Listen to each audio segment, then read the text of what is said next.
Okay, we all know DanMachi, aka is it wrong to try and pick up girls in a dungeon? I know DanMachi, I make fun of DanMachi. It seems like a pretty cut and dry anime with tropes and a serious adventure-like aspects along with fan service ex machina. What if I told you this is not a series about tits? What if I told you DanMachi is probably one of the best adventure action comedies around?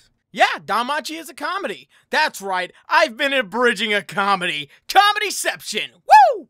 Now, before you start about how DanMachi can't be a comedy, probably saying it takes itself too seriously, but it has a lot of emotionally heavy moments.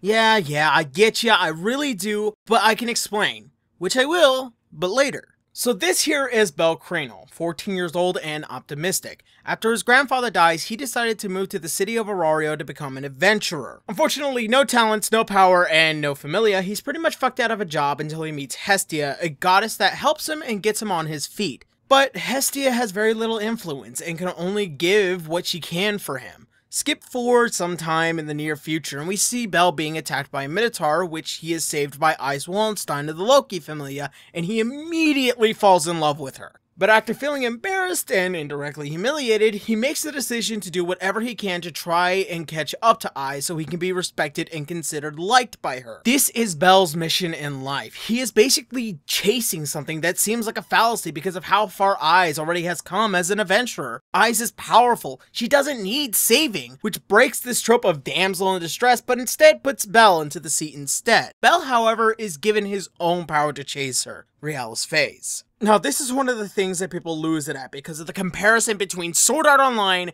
and the series are so blatant and stupid that I wish to quickly dash these ideas. First of all, the general concept of Sword Art Online is broken because of the design of the game. Kaytro does not earn shit, and you ruined Arsonault in the second season! What is wrong with you? Let me make this clear. Bel sucks. Not as a character, but at his job as an adventurer. Wanna know why? Because he's not experienced. Yeah, sure, he's been at this job for a while when we first start off with him, but he's been forced to take it slow at the get-go. Real's phase was this thing that was to make him grow, kind of like this coming-of-age ability. His hard work and everlong chase to become one of the greats is this reflection of this ability. He even gets his ass handed to him every now and again to remind the viewer that he's still not so great. But no, he's so much like Kaytro. He gets all the swords, wins all the fights, gets all the pussy he fucking wants. Am I right?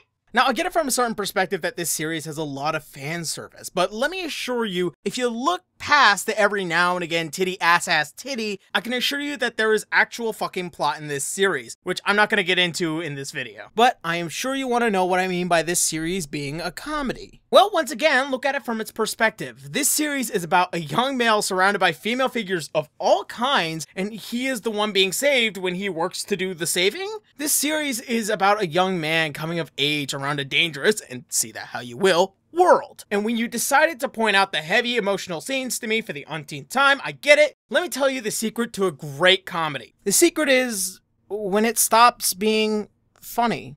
No, seriously, when a comedy stops being funny, you can look back and reflect on all the matters of light when you truly acknowledge the dark undertones of the characters, or understand the danger of life and death, knowing that your drive is to start being strong and to stop being weak. That's what makes a comedy. You stop laughing and you start worrying about these characters. You start wishing things were okay. This is what makes comedies great because you begin to see and value these characters. In fact, I can prove my point. Being an abridger, I make fun of these series. I try to make them comedic as best I can. In fact, how about you look at the last few episodes of Sword Art Online Abridged?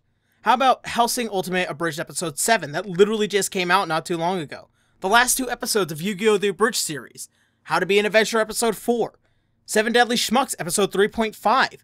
All these videos have very serious tones to make more of an impact, to immerse ourselves into making a plot, or hell, making character development. All these series and videos have all these necessary undertones to stray away from the monotony of trying to make it all funny all the time. You begin to see things as real or valued.